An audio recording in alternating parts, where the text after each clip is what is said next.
Good afternoon, everyone. This is Wayne again, and we are doing a series on the topic God is in control.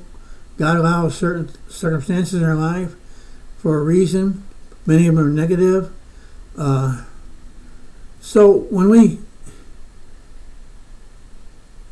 believe that, when we feel that God allows a certain circumstances in our life for a reason, we're not going to viciously attack that in the spirit realm. We're just going to allow it to run its course. After all, if God is trying to teach us something in this, we're not going to resist it. We're not going to stand. Paul says when you've done everything to stand fully armored with God and resist the devil. We're not going to do that. We're going to just, if God's trying to teach us something. So we end up putting up with circumstances over a long period of time. Really, as far as God's concerned, we should never have to put up with.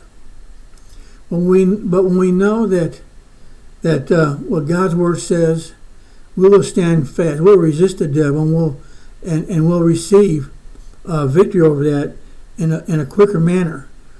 So we also made a statement that God teaches us through His word. We can learn in the circumstances of life, and that's called experience. We can't just make a blanket statement that that's always God. I mean, that's many times we go through things just because we go through things because we didn't know any better, or we didn't listen to God, or we weren't obedient, or it can be any number of reasons. But we can't always just say, "Well, God ordained it." That's my point. So we're going to further this by going to Genesis chapter 1.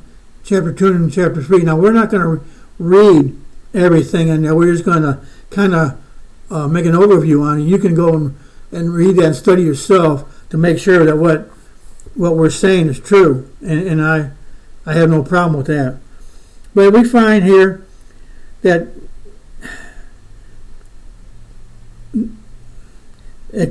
chapter 1, 2, and 3 fully covers the question of God allowing or causing negative circumstances in our lives, and even the statement God is controlled for a reason, that God has some kind of mysterious reason.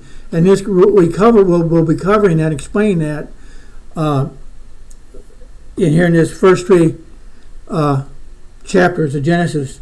We find that in Genesis 1:26 through 31, and we're not going to take time to read it, but God made man in His own image, in His likeness. Mankind was made in His image, in God's image and His likeness. Likeness means resemblance, mold, model, pattern, or shape.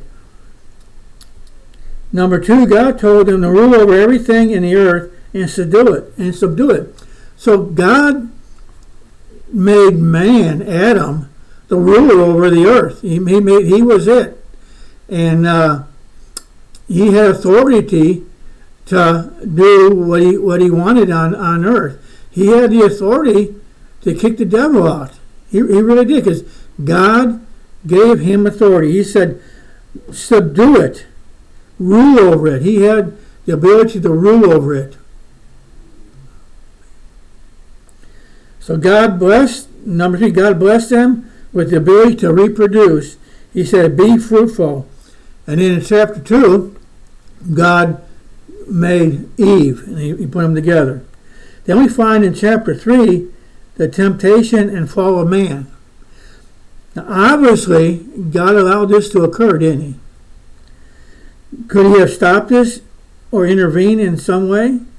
If He could have curtailed this and not done so, we would conclude that it was His will for Adam and Eve to sin and fail. Is that not correct? Let me repeat that again. Let me say it another way. If God had the ability to intervene and to stop this, He could have maybe, when they were getting ready to pick that fruit, He could have slapped their hand or something and stopped them from eating that fruit. Now, if He could have done it and didn't do that, and He allowed it, the traditionalists say, well, obviously, that was his will for Adam and Eve to sin. That's a heavy statement there. You may need to think about that for a while. But I declare that it was not his will. If that's so, then everything that God spoke to Adam in chapter 1 is a lie. In chapter 1, he gave Adam, personally, his desire for Adam, gave him guidelines to rule, to reproduce, take dominion, subdue the earth. He was top dog. Okay?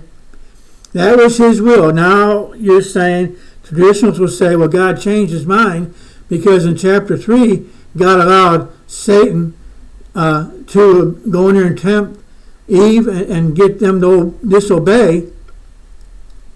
So he must have had two wills for man. God's double-minded. I suggest that God could not have prevented this from occurring, that this was their decision. Remember, God allows what we allow. God allows what we allow. Now, if my will is not lined up with his will, he's going to allow me to make my own decisions. He's going to allow it because he can't go against my will. He can't. Only I can change my will. God cannot change my will. I have to change my will. That's so important, and I like that. I think gives me security because it's up to me. I choose to give my will to the Father. I choose to do that. It's not something that God can change, and that gives me security because I'm gonna do everything I can to yield my life to God's will. So God gave Adam and Eve the ability to choose. That's their will, and they messed up big time. And I imagine Adam lived to be something like 900 something years. I imagine every day he woke up and says, my God, what did I do? But even in all that, God provided redemption. So we'll be back. We're going to continue on this thought next time. So God bless you, and we'll see you next time.